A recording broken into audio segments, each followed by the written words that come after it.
C'est cool d'avoir les enfants avec nous. Hein, ils sont l'église d'aujourd'hui.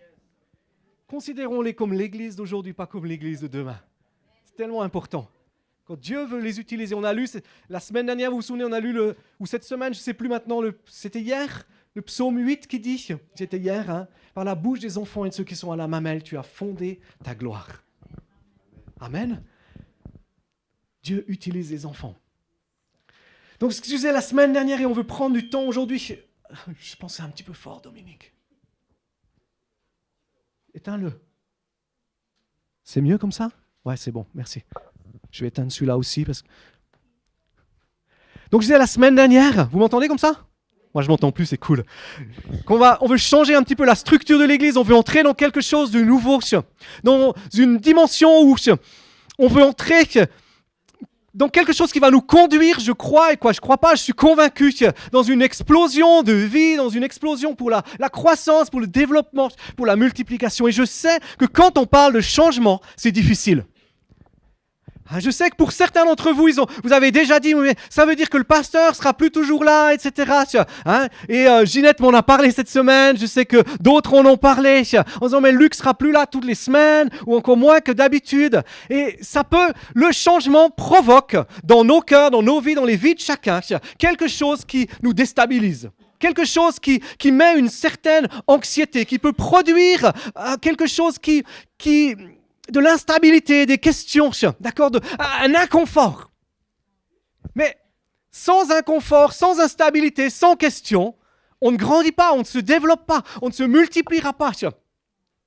On a besoin de pouvoir se dire, mais si on veut entrer dans quelque chose de nouveau, il y a besoin que certaines choses changent.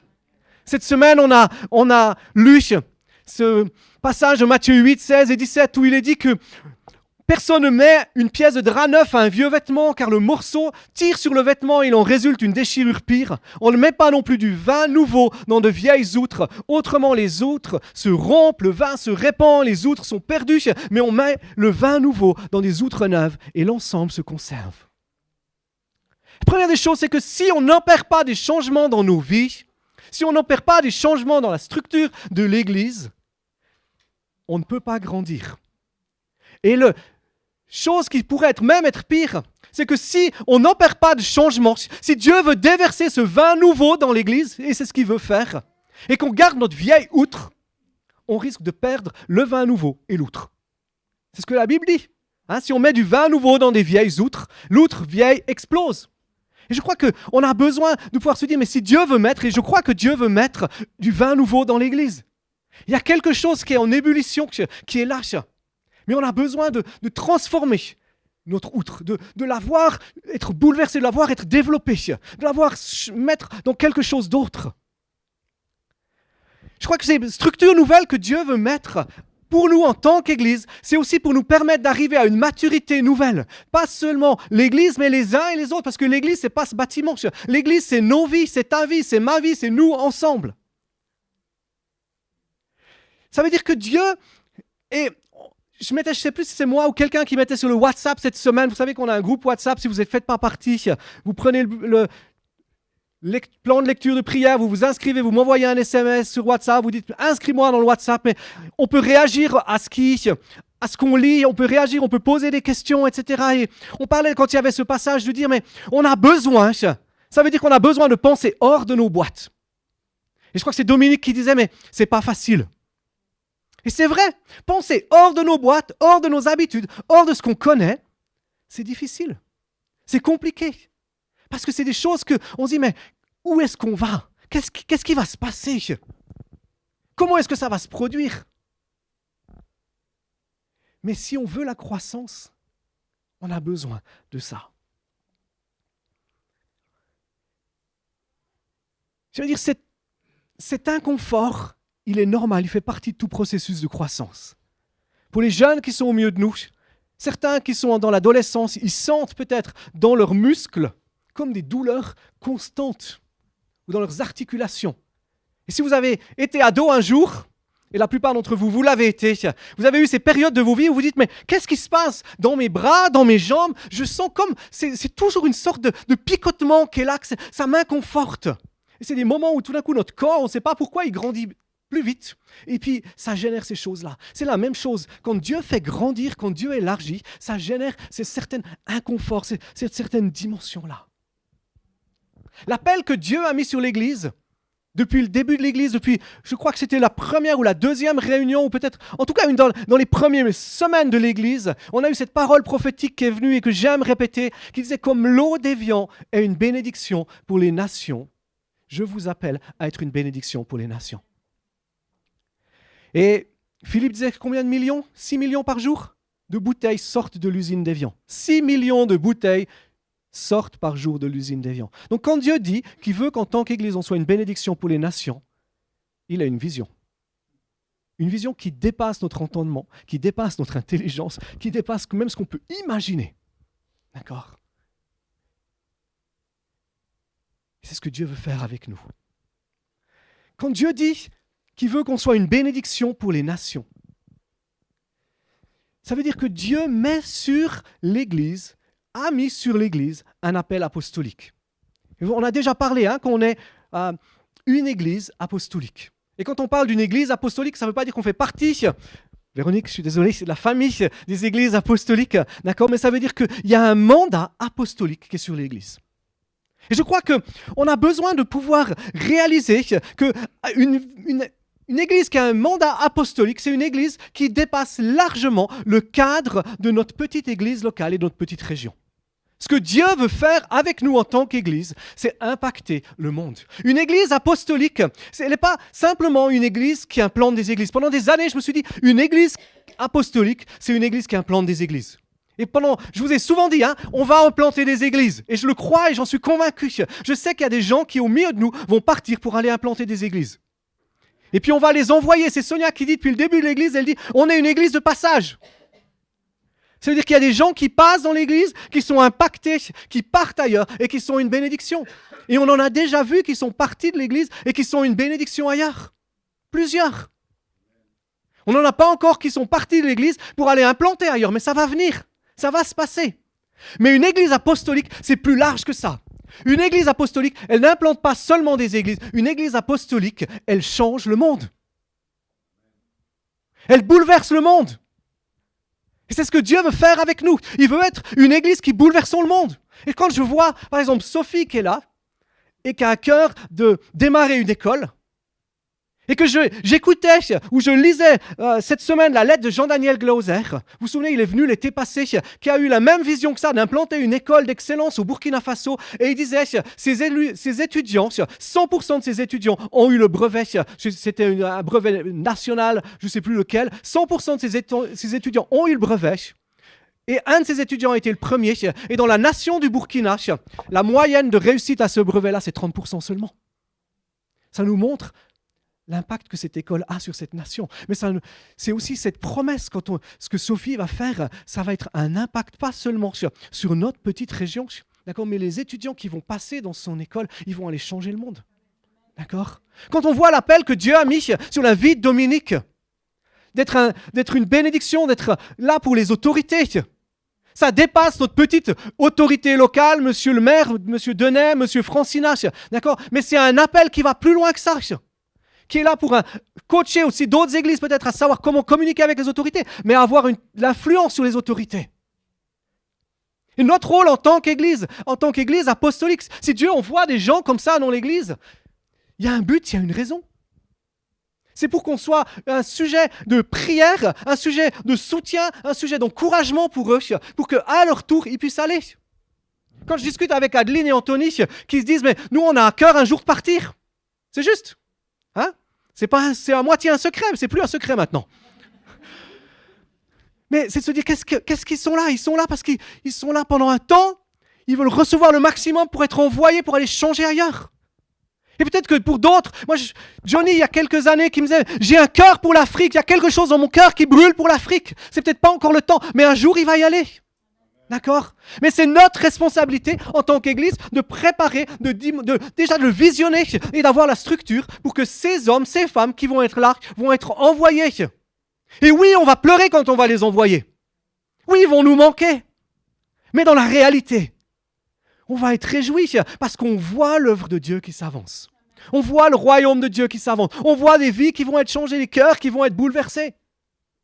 Et c'est ce que Dieu veut faire avec nous. Cette église apostolique que Dieu veut faire, elle est là. Moi, je crois qu'une des choses qu'on a reçues dans la prière cette semaine, et je ne sais pas comment on va le faire, j'ai quelques pensées, quelques idées, mais je crois qu'on est appelé à monter dans l'église une structure d'aide à la personne qui va être là pour aider les gens en dehors, d'assistance à la personne. Ça va se faire, ça, c'est en place, ça va, c'est là, d'accord. C'est juste des questions de temps, des questions de moment.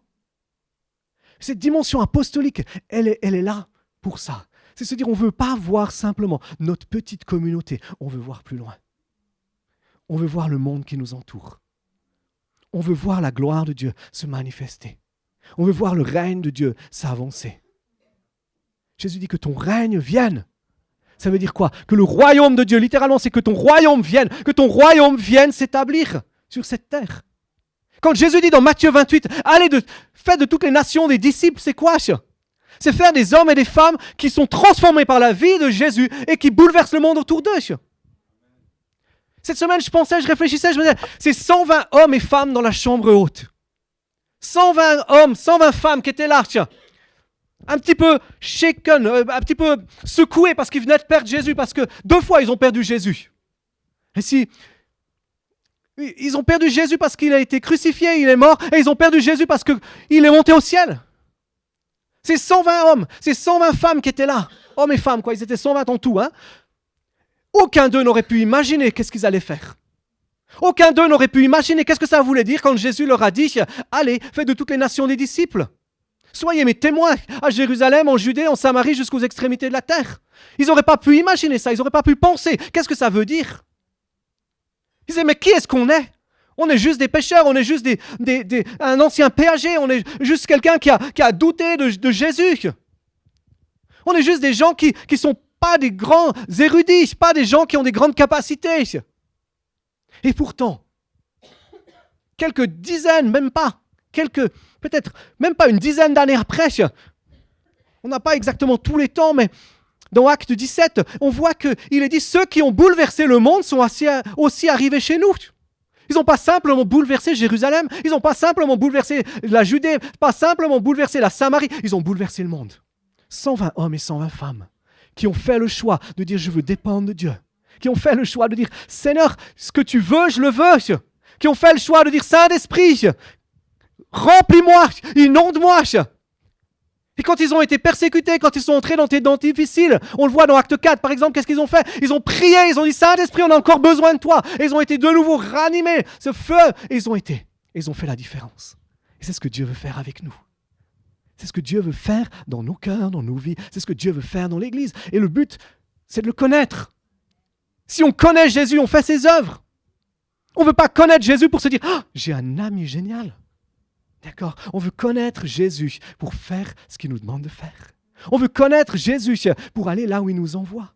On veut connaître Jésus pour être ce qu'il veut qu'on soit en tant qu'Église. On veut connaître Jésus et ça va nous donner de grandir, de devenir ces hommes et ces femmes qui changent le monde. Ce n'est pas juste Sophie, Dominique,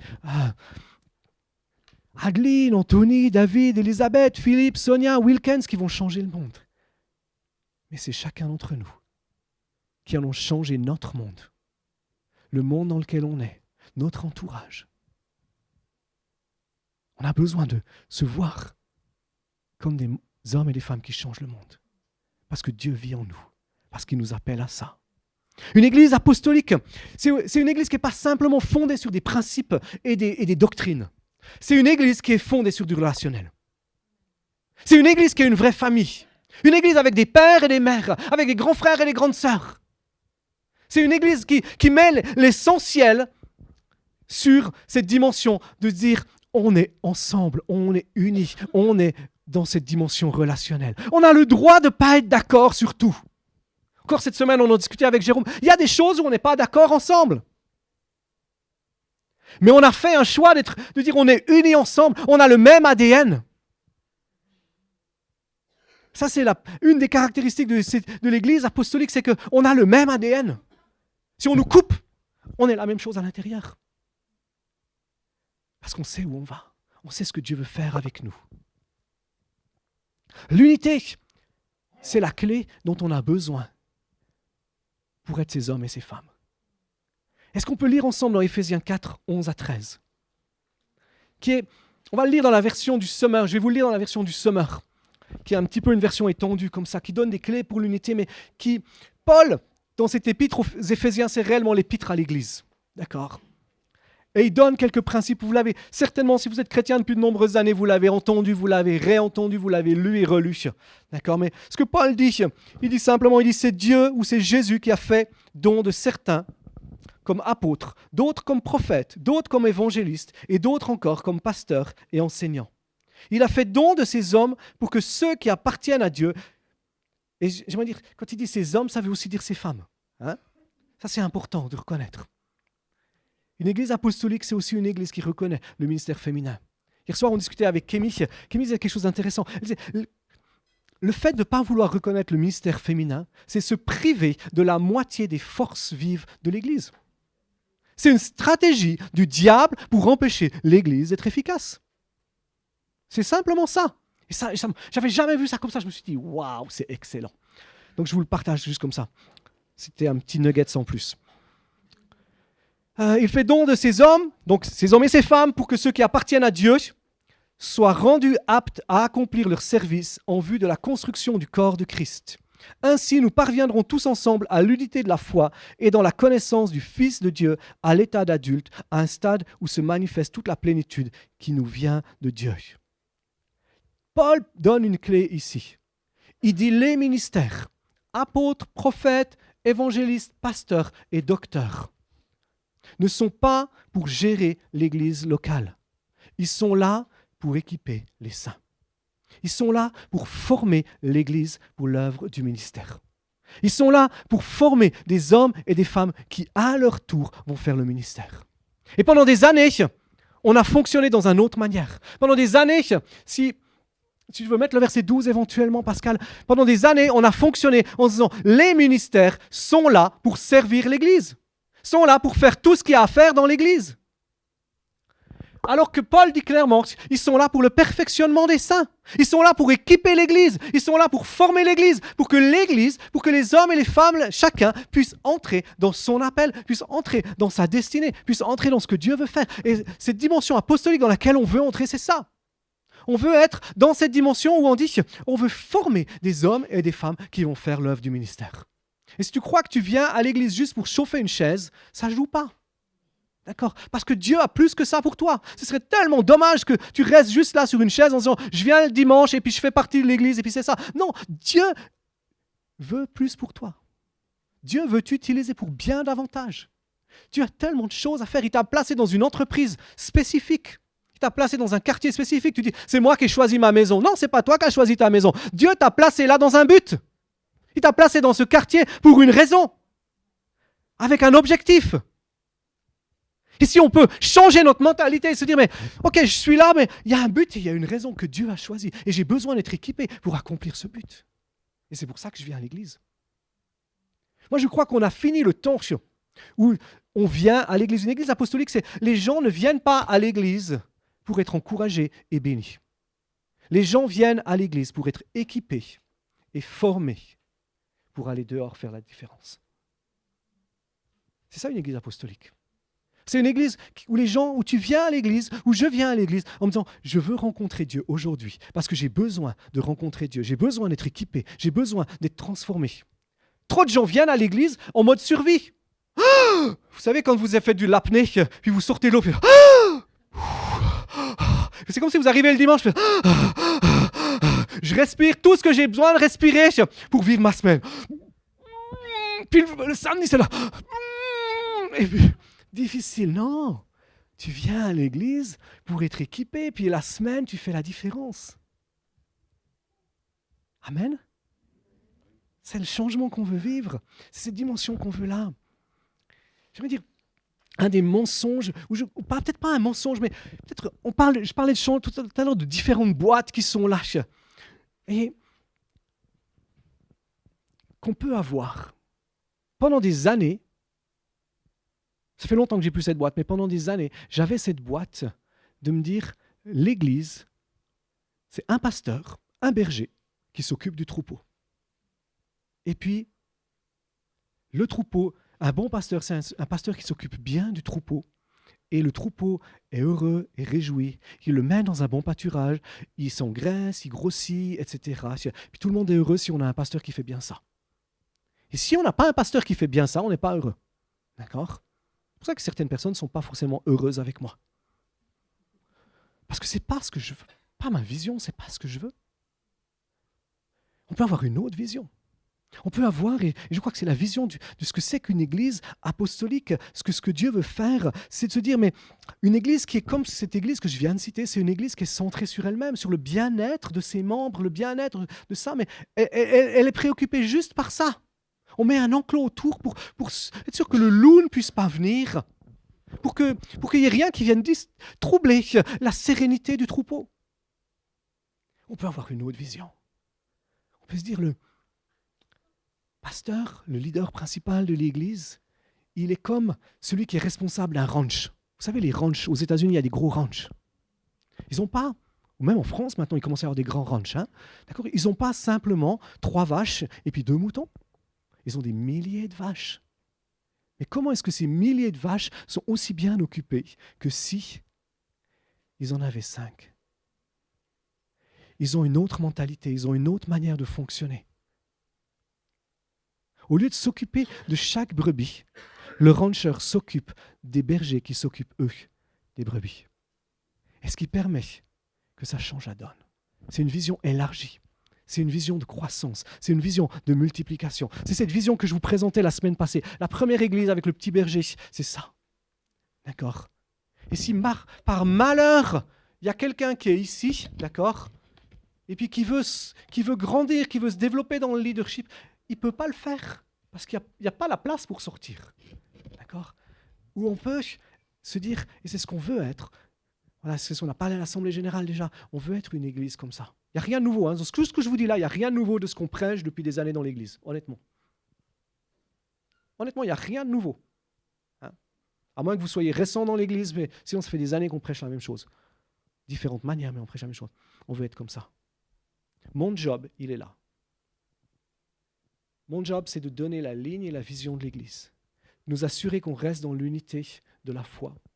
C'est ce que Paul dit dans 1 Corinthiens, dans Éphésiens 4,13, en vue de l'unité parfaite de la foi, ou cette unité de la foi et la connaissance du Fils de Dieu. Mon job, c'est ça, c'est de m'assurer ça, de former les uns et les autres pour ça. Mon job, c'est de pouvoir s'assurer que l'équipe qui est ici, l'équipe de leaders de l'Église, est bien nourrie, est bien en bonne santé spirituelle, se développe, grandit, prend sa place. Pour que cette équipe qui est là puisse s'occuper des gens qui sont au-dessus, qui à leur tour peuvent s'occuper de ceux qui sont en dessus, de ceux qui arrivent. C'est cette dimension de grand frère et de grand sœur, dimension de père et de mère, où on développe ça, où on grandit là-dedans. J'aimerais dire, et je l'ai dit quand on a fait l'année passée, ou il y a 2 ans maintenant, je ne sais plus, des fois le temps passe tellement vite, j'oublie, mais quand on a fait avec toutes les personnes nouvelles qui étaient là, je disais, mon but, c'est de m'occuper des leaders et des nouveaux. Et puis toutes les situations difficiles au milieu. D'accord ? On a des rendez-vous, par exemple, pour des couples en difficulté, des choses comme ça, c'est nous qui le faisons. Mais le but, c'est là, c'est s'occuper des leaders. D'investir le maximum de mon temps et de mon énergie pour les leaders, pour les responsables. Et eux, à leur tour, ils pourront, si eux sont bien nourris, et bien en bonne santé, eux vont pouvoir s'occuper de l'Église de la bonne manière. Et on va grandir, on va se développer, et c'est exponentiel. C'est une structure qui permet la croissance, qui permet pas là seulement. Vous savez, dans les Actes, il est dit que l'Église grandissait dans la foi et en nombre. C'est la vision de Dieu. Dieu veut qu'on grandisse en nombre, et Dieu veut qu'on grandisse dans la foi. Mais grandir dans la foi, ça implique qu'on a des engagements de foi. C'est le seul moyen de le faire, c'est ça. Alors, je ne sais plus tellement où j'en suis un petit peu, tout ce que j'ai écrit. Quelqu'un disait un jour, ah oui, si on veut changer le monde, il faut qu'on fasse les choses différemment.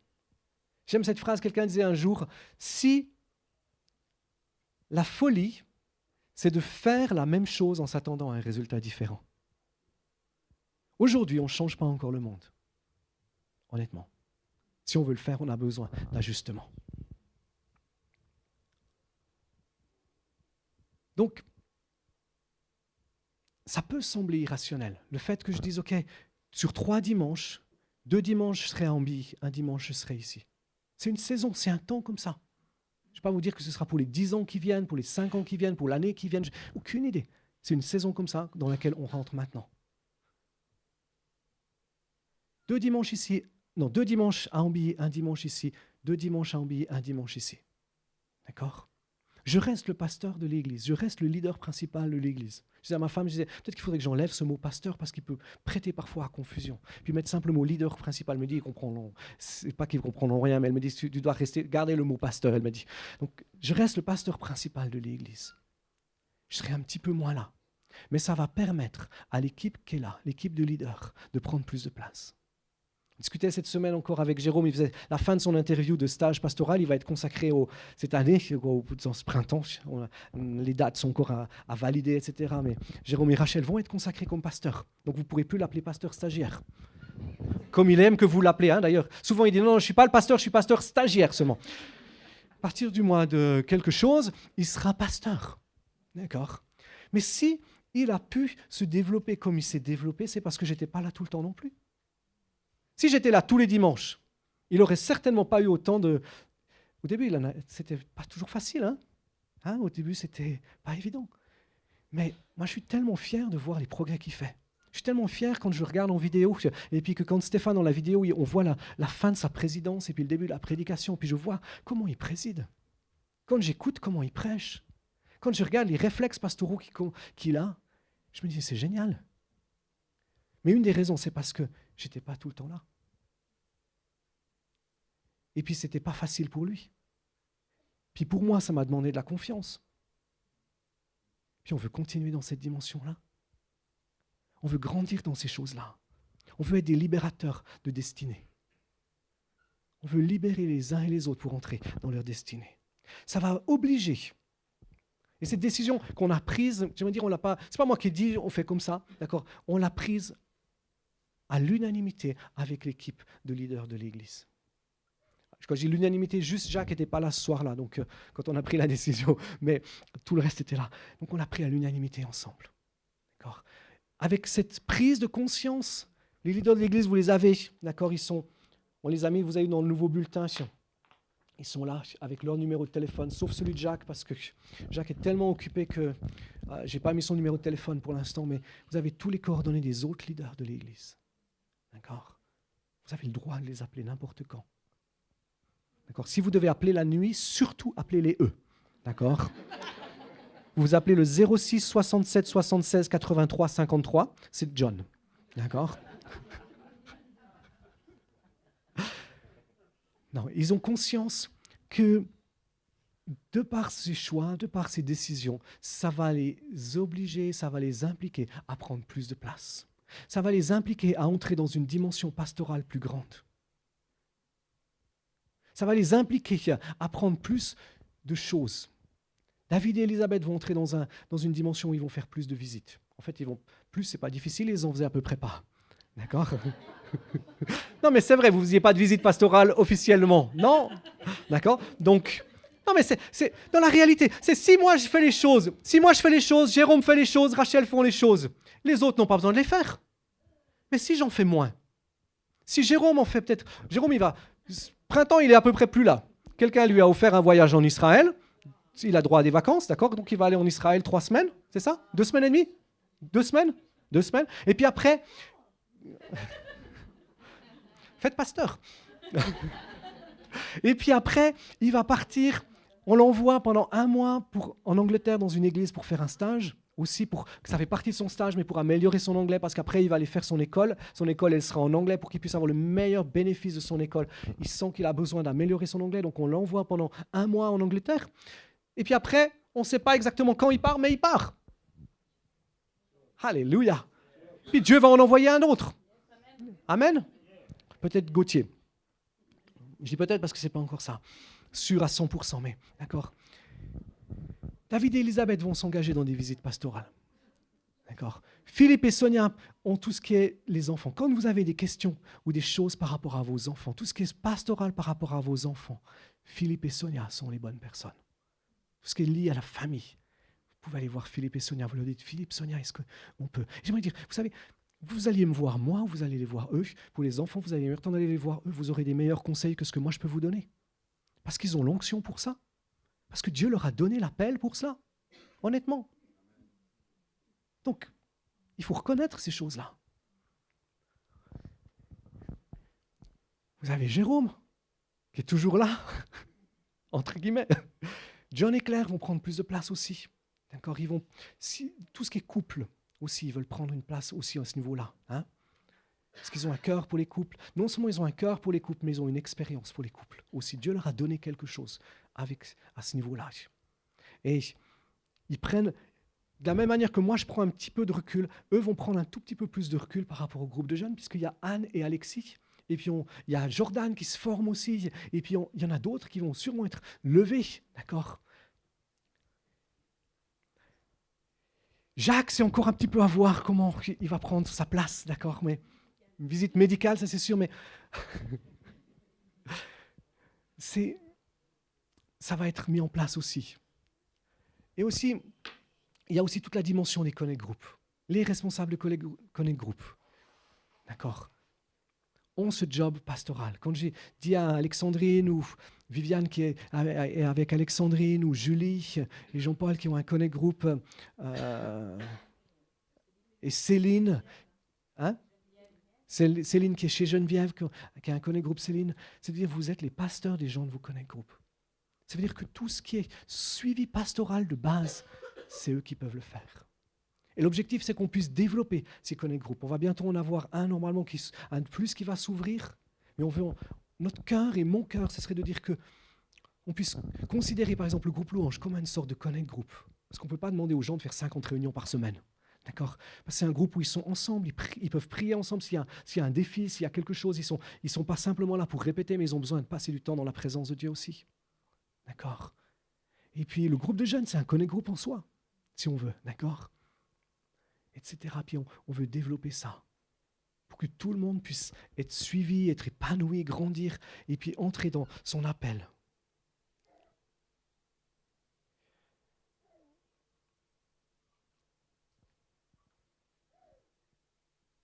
Je ne sais plus qu'est-ce que je dois dire, qu'est-ce que j'ai dit.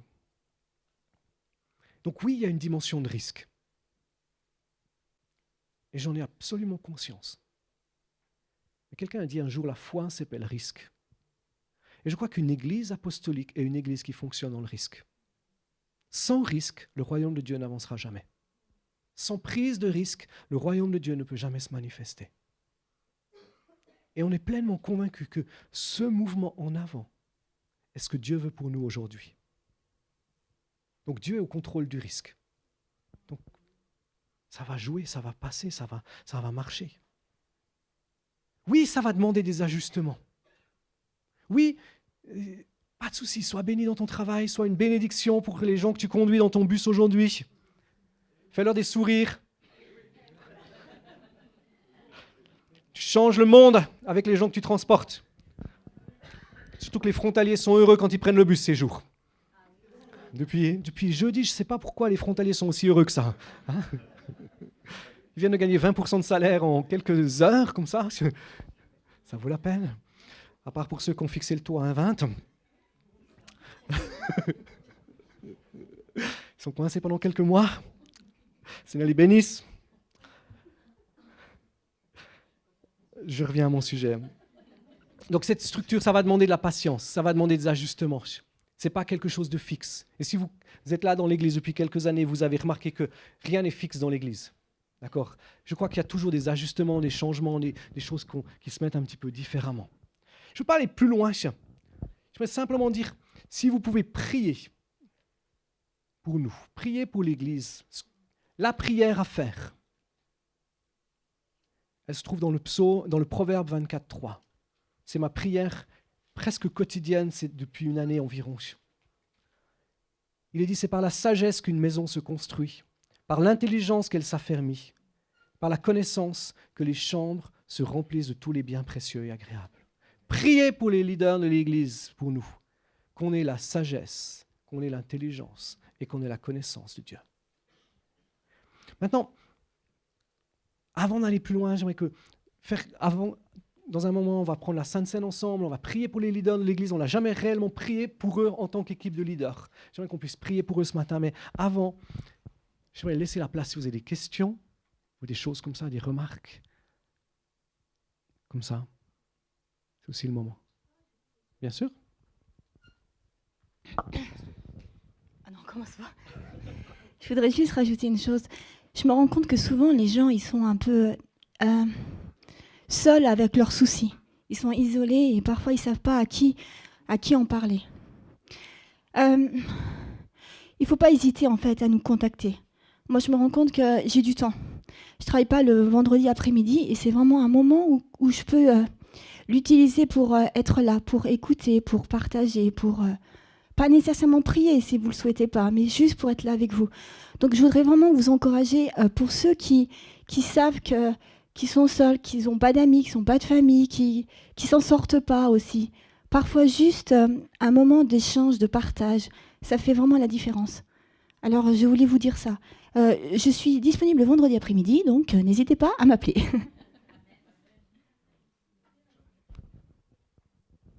OK.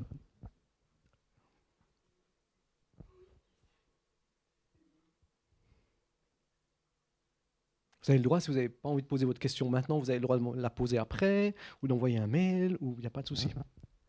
On va laisser la place pour les questions.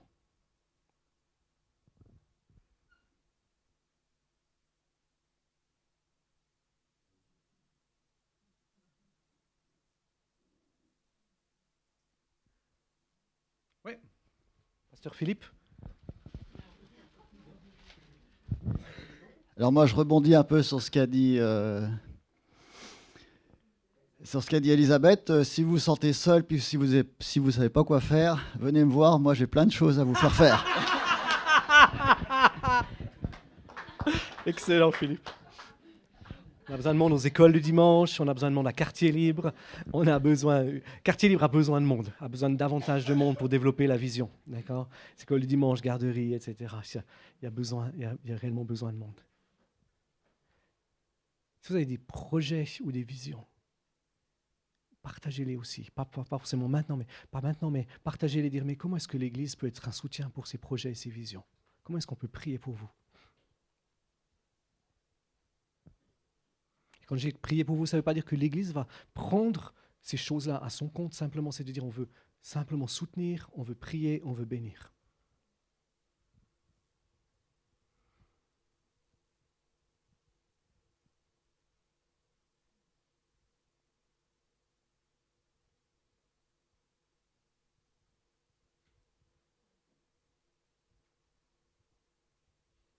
Est-ce que je fais comme dans les mariages, que si quelqu'un a quelque chose à dire, qu'il le dise maintenant, qu'il se taise à jamais? Non. Non, si vous avez question. 1, 2, 3. OK. Quelque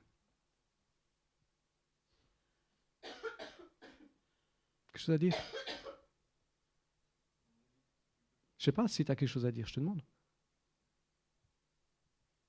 Si tu n'as pas quelque chose à dire. Ouais. Maintes hésitations. Il faut quand même que je le dise.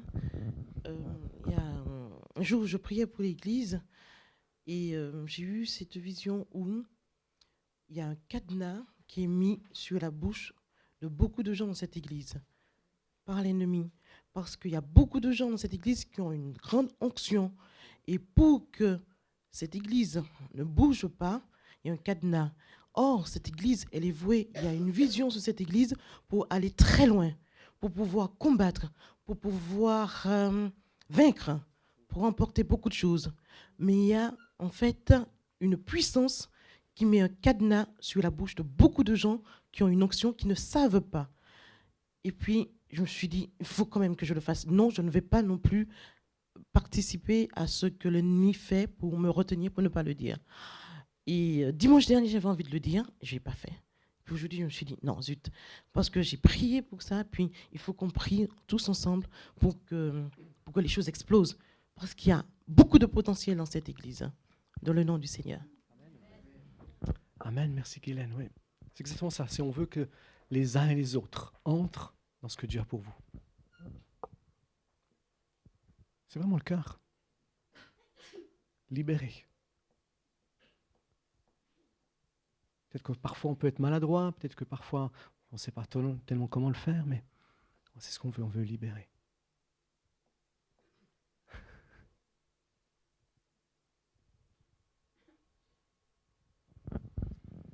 Bonjour, alors je voulais vous dire aussi quelque chose qui me tient à cœur depuis qu'on a parlé, depuis la réunion où on a pris cette décision aussi avec Luc et Rachel et les autres leaders.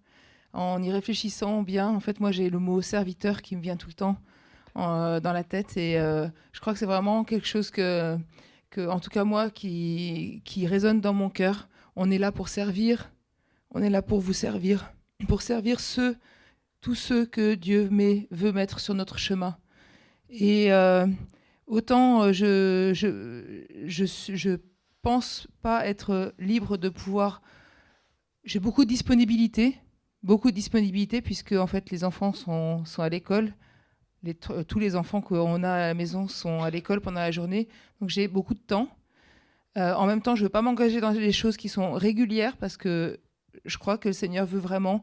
en tout cas, moi, j'ai vraiment à cœur d'être au service du Seigneur auprès de vous et auprès de tous ceux, même ça peut être des gens aussi d'extérieur, mais voilà, être disponible. Ça ne veut pas dire, je ne sais pas comment dire, je ne vais pas m'inscrire à une activité ou quelque chose de fixe, parce que je crois que le Seigneur, il veut vraiment me donner ce temps pour que quand il y a besoin, quand il y a quelqu'un qui a besoin, quand il y a... Voilà, que le Seigneur, il conduit les choses, moi, je lui fais confiance. Mais simplement, sachez qu'il ne faut pas hésiter aussi à nous appeler. Moi, j'ai à cœur de servir le Seigneur auprès de ceux qui m'envoient, en tout cas. Voilà. Amen. Si, un exemple pratique pour Sonia. Si vous avez des liens d'âme, si vous avez besoin de délivrance, si votre maison, il y a des bruits bizarres qui s'opèrent dedans parce qu'il y a des présences spirituelles, des choses comme ça arrive, d'accord ? Vous allez voir Sonia, vous lui dites, Sonia, est-ce qu'on peut prier ensemble ? Elle prendra quelqu'un, un autre leader avec elle, elle va trouver dans l'équipe de leaders. Mais Dieu lui a donné une autorité pour la délivrance. Et c'est avec elle que j'aime faire ça, en général. Donc, allez la voir. Si vous avez besoin de délivrance, besoin de choses comme ça, Sonia.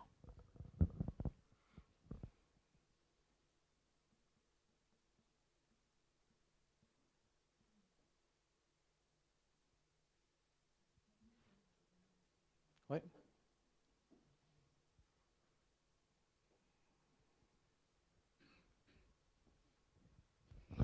Bonjour tout le monde. Moi, j'ai à cœur, en fin de compte, j'ai à cœur ce que Luc disait tout à l'heure, c'est ce côté d'aide. Hein.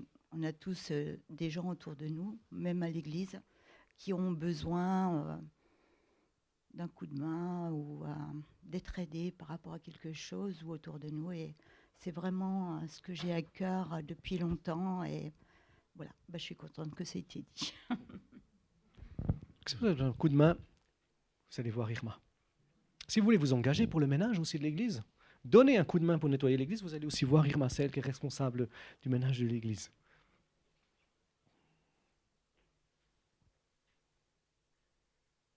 Ok.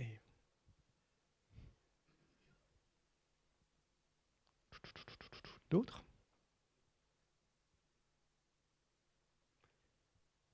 Ok, sinon Sonia, Philippe, Jacques, Claire, John, David, Elisabeth, si vous venez devant, Jérôme, Rachel, qu'on puisse se lever, prier pour eux. Je demandais au pasteur Jérôme, pasteur Rachel, si on peut prier pour notre équipe de leaders, de communiquer l'onction pastorale que vous avez. Mettez-vous là. Qu'on puisse prier pour eux, qu'on puisse les bénir. Quand on prie pour eux, qu'on les bénisse, c'est aussi cette reconnaissance de Dieu. On reconnaît l'autorité que Dieu leur a donnée. quand je demande à Jérôme et à Rachel et moi-même de prier pour eux, c'est aussi de communiquer ce que Dieu nous a donné. Quand Moïse avait trop de travail, ce qu'il a fait, c'est que son beau-père, il a dû que son beau-père vienne et il lui dise, mais des gens. Et Moïse, Dieu dit qu'il a pris l'onction qui était sur Moïse pour la mettre sur les responsables. D'accord? Et de la même manière, quand on veut prier pour eux, c'est que l'onction d'autorité et de pastorale qu'on a puisse être communiquée et libérée sur eux. Pendant la louange, j'avais aussi cette pensée, Dieu veut libérer quelque chose de nouveau pour vous, David et Elisabeth, aussi au niveau de la prophétie. Oui, pas simplement des paroles prophétiques comme ça pour les uns ou les autres dans l'Église, mais une dimension prophétique de vision pour l'Église. Et on veut libérer ça sur vous, on veut reconnaître ça sur vous et on s'attend à ce que ça explose.